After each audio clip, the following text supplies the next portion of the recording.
Blood donation health care system का एक बहुत ही इम्पॉर्टेंट हिस्सा है जो लोगों की जान बचाने में बहुत ही मददगार साबित होता है। दरअसल ब्लड डोनेशन एक वॉलंटरी एक्ट है जिसमें एक पर्सन अपनी मर्जी से अपने ब्लड का कुछ पोर्शन डोनेट करता है ताकि उस ब्लड को ट्रांसफ्यूजन के लिए या फिर लाइफ सेविंग मेडिकल प्रोडक्ट्स के लिए इस्तेमाल किया जा सके।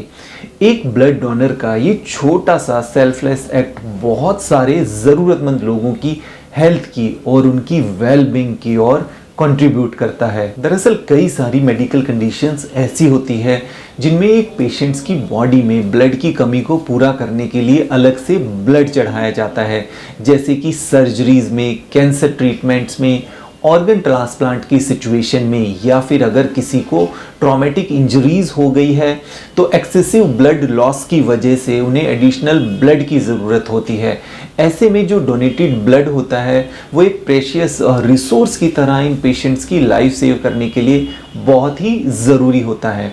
वहीं अक्सर ब्लड बैंक्स में ब्लड की एक कांस्टेंट डिमांड बनी रहती है और ये ब्लड बैंक्स या हॉस्पिटल इन वॉलंटरी डोनर्स पर ही डिपेंडेंट रहते हैं ताकि वो इसकी ब्लड सप्लाई को मेंटेन कर सके और ज़रूरतमंद लोगों को ये ब्लड टाइम पर मिल जाए। इसके अलावा अगर स्पेशली ब्लड डिसऑर्डर्स वाले पेशेंट्स की बात करें, जैसे कि थैलेसेमिक या सीकल सेल एनीमिया के पेशेंट्स की, तो इन्हें तो रेगुलर ब्लड ट्रांसफ्यूजन की ज़रूरत होती है ताकि इनकी मेडिकल कंडीशंस को मैनेज किया जा सके।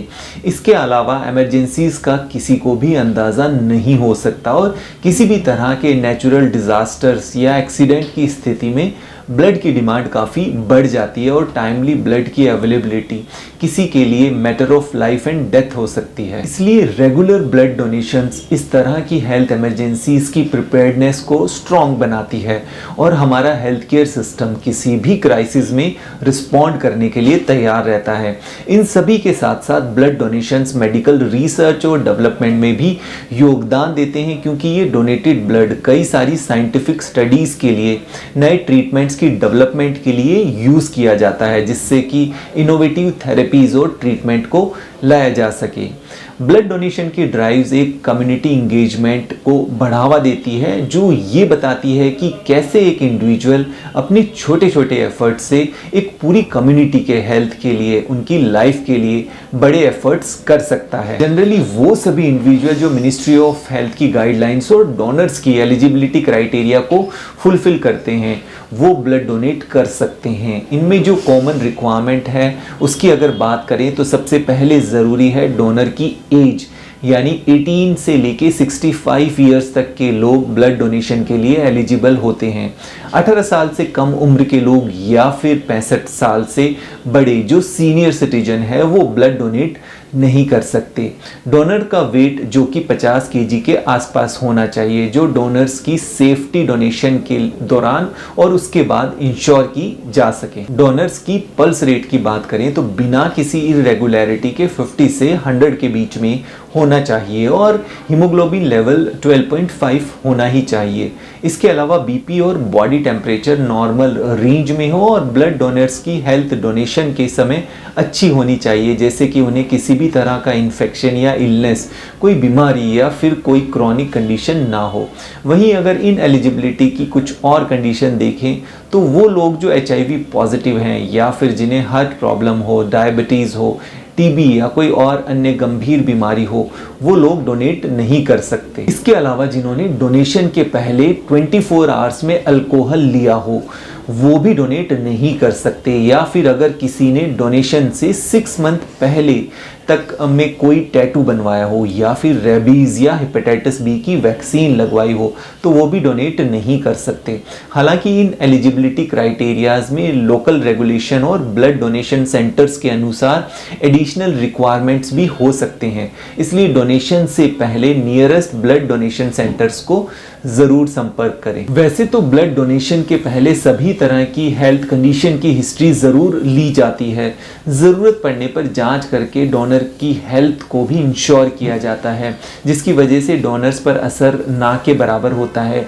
लेकिन अगर कोई हिस्ट्री सही से ना बताए तो फिर डोनर और डोनेटेड ब्लड दोनों के लिए दिक्कत हो सकती है। इसलिए प्रिवेंटिव एस्पेक्ट ज़्यादा महत्वपूर्ण हो जाता है। वैसे तो ब्लड डोनेशंस की फ्रीक्वेंसी कई सारी फैक्टर्स पर डिपेंड करती है, जो कि ब्लड डोनेशन सेंटर्स की पॉलिसीज़, मेडिकल गाइडलाइंस और डोनर की हेल्थ को कंसीडर करते हुए देखा जाता है। लेकिन जो कॉमन या स्टैंडर्ड प्रैक्टिसेस हैं उनके अनुसार अगर एक पर्सन होल ब्लड का एक यूनिट डोनेट करता है तो उसका वेटिंग पीरियड 8 to 12 वीक्स का होना चाहिए। उसके बाद ही वो दोबारा ब्लड डोनेट कर सकता है। ये time frame donated blood cells को रीबिल्ड करने के लिए और ब्लड वॉल्यूम को नॉर्मल बनाने के लिए रखा जाता है। ब्लड डोनेशन की फ्रीक्वेंसी को डिसाइड करते हुए डोनेशन सेंटर्स हर इंडिविजुअल की हेल्थ को देखकर ही डिसाइड करते हैं। इसलिए जो रेगुलर ब्लड डोनर्स हैं उन्हें एक हेल्दी डाइट मेंटेन करनी चाहिए, उन्हें वेल हाइड्रेटेड रहना चाहिए और अपनी हेल्थ का ध्यान ज़रूर रखना चाहिए। हालांकि इस फ्रीक्वेंसी के लिए आप अपने हेल्थ केयर प्रोफेशनल या डॉक्टर से कंसल्ट ज़रूर करें ताकि आपको एक पर्सनलाइज्ड गाइडेंस मिल सके। मैं रेगुलर बेसिस पे ब्लड डोनेट करता हूं क्योंकि मैं नेशनल थैलेसीमिया सोसाइटी का एक एक्टिव मेंबर हूं और ब्लड डोनेशन की इम्पोर्टेंस को अच्छी तरह समझता हूं।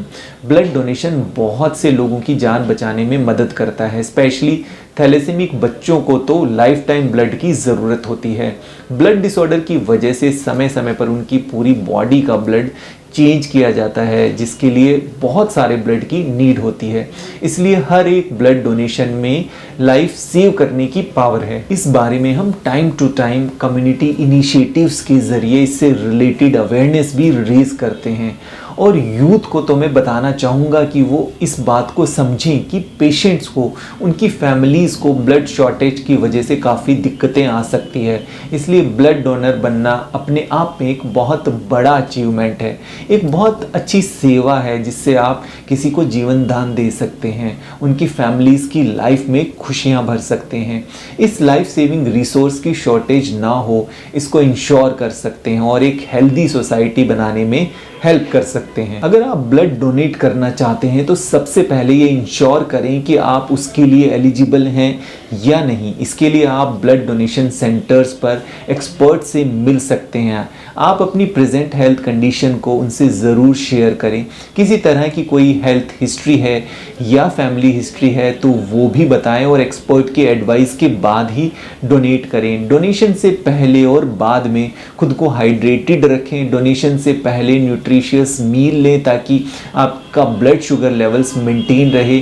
डोनेशन से पहले रात को अच्छी नींद लें और डोनेशन के बाद एक शॉर्ट पीरियड के लिए रेस्ट कर सकते हैं और डोनेशन सेंटर्स पर दी गई पोस्ट डोनेशन इंस्ट्रक्शंस को ज़रूर फॉलो करें। एक स्ट्रॉन्ग और सस्टेनेबल ब्लड डोनेशन कल्चर को बनाए रखने के लिए यूथ को मोटिवेट करना बेहद ज़रूरी है।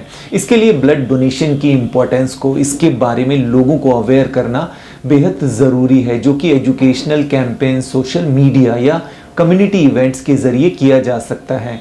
ब्लड डोनेशन ड्राइव्स को एजुकेशनल इंस्टीट्यूशन, कॉलेजेस या यूथ सेंट्रिक ऑर्गेनाइजेशंस में ऑर्गेनाइज किया जाना चाहिए। इसके अलावा हम ब्लड डोनेशन के इम्पैक्ट को, उनकी स्टोरीज़ को शेयर करके इसके इफ़ेक्ट्स को हाईलाइट कर सकते हैं। लोगों को अवेयर करना चाहिए कि इस तरह के नोबल एफर्ट से कितने लोगों की लाइफ सेव हो सकती है। इसके अलावा यंग ब्लड डोनर्स को सर्टिफिकेट्स या अप्रिशिएशन इवेंट्स या फिर सोशल मीडिया के ज़रिए रिकॉग्नाइज करें तो यूथ काफ़ी मोटिवेटेड होगा। इसमें यूथ क्लब और इन्फ्लुएंसर्स भी काफ़ी मदद कर सकते हैं। इसके साथ ही हेल्थ एक्सपर्ट ब्लड डोनेशन से रिलेटेड इंफॉर्मेटिव और मिथ बस्टर सेशंस ऑर्गेनाइज करें या इंटरैक्टिव प्लेटफॉर्म पर सही इंफॉर्मेशन और इससे जुड़े किसी भी तरह की फियर्स को एड्रेस करें तो ये मास कैंपेन एक अच्छी ब्लड सप्लाई को इंश्योर कर सकता है।